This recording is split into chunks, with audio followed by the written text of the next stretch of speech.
réunit le roller et le football. Pour tenir sur des rollers, il faut avoir une bonne petite base quand même. Et ensuite, on intègre tout ce qui est les techniques de football, que ce soit les passes, les 1-2, les contrôles, etc. Le football, c'est une grande partie quand même du roller foot.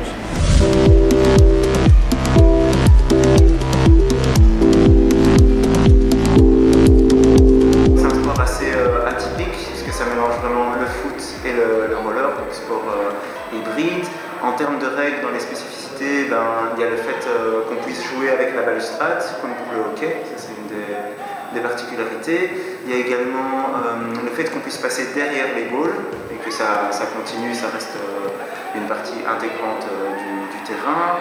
Le fait que le gardien ne peut pas utiliser ses mains. Pourquoi? Parce que le goal fait 1 mètre de hauteur sur 3 de large, donc il n'y a pas nécessité d'utiliser les mains, il faut surtout être bon dans les déplacements latéraux.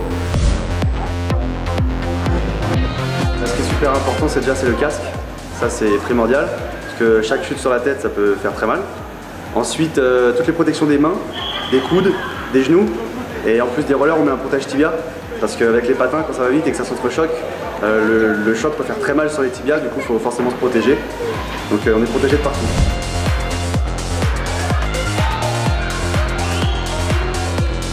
C'est un sport qui mélange deux sports en fait, c'est le foot et le roller. Et on aime bien les deux, c'est des sports communs, donc mélanger les deux c'est un kiff quoi. J'aime bien ça parce que on joue tous ensemble. C'est un esprit amitié. Il y a aussi un esprit compétitif. Le roller soccer ça donne faim.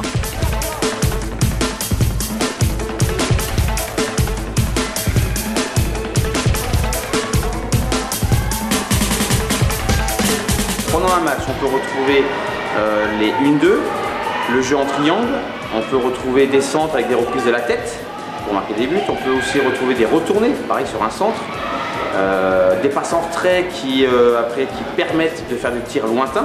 Voilà, plein de phases de jeu qu'on retrouve, pareil, dans une équipe de football qu'on peut voir actuellement lors de la Coupe du Monde. Moi, ça fait 10 ans que j'en fais. Ça avait commencé quelques années avant. Et là, depuis 3-4 ans, on essaie de développer le junior. J'ai créé un club à Ivry, c'est notre 2e saison. Et nous, on a un très fort taux de mixité, on est quasiment à 50-50 entre filles et garçons. Et le niveau est bon, c'est pas une question de genre, quoi. Les garçons, eux ils s'énervent dès qu'ils perdent. En fait, nous on est un peu plus calme. Genre, chez moi on est un peu énervé, on va le cacher, on va dire. Nous on y va moins fort que les garçons. Le caractère fille-garçon n'a pas vraiment l'importance dans le sport. C'est pas un sport de contact à la base, donc ça se joue pas trop au physique. Là, c'est eux là. Je le prends. On fait la passe à celui qui est là. Ouais. Après, il remonte devant, il fait le tour et il lui fait la passe devant et il marque. On défend, je fais le tour parce que derrière t'es protégé. Tu tapes dans le mur ici et reviens là. Donc c'est bien ce que tu fais. Mais c'est très bien ce que tu as fait. Ce qu'apporte la mixité, c'est peut-être plus de fair play, faire plus attention au niveau des contacts. C'est pas un sport où on va se rentrer bien, c'est plus un sport où on va jouer technique, essayer de dribbler l'adversaire, de bien se démarquer. C'est un sport très, très mobile, un peu comme le mini-foot. Contrairement au football où c'est sur des plus grands terrains et où il y a quand même souvent des accrochages pour s'arracher le ballon. C'est vraiment beaucoup plus technique que le sport. C'est Zach Phillips, un Américain qui a créé le sport. Il a créé mixte dès le départ. C'est un sport en développement, on est déjà très peu de joueurs. On n'a pas encore le niveau pour faire des équipes de filles uniquement. Mais on souhaite que le sport reste mixte et se développe comme ça. On est en train de mettre en place un règlement officiel auprès de la fédération avec la commission freestyle, puisque le soccer dépend de la commission freestyle de la Fédération française de roller et skateboard. Nous avons déjà quelques compétitions en place depuis plusieurs années, dont pour les jeunes la Roller Soccer Cup que nous faisons cette année. Nous avons également au niveau de l'adulte une Coupe de France, une Coupe du Monde. On a des enfants de 8 ans, mais on a aussi des ados de 16, 17 ans et puis de l'adulte. Voilà, donc tout ce monde-là participe ensemble et c'est intergénérationnel.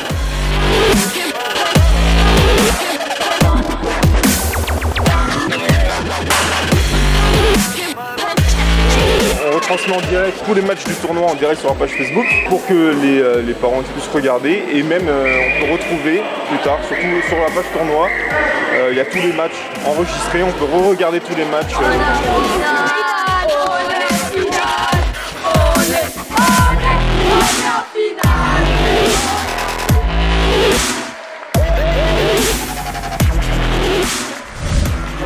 Ce sport continue à se développer parce qu'il a une plus-value et sociale et sportive qui est quand même très, très importante et on trouve que c'est bien pour les jeunes, pour les adultes de découvrir cette discipline et d'y participer activement.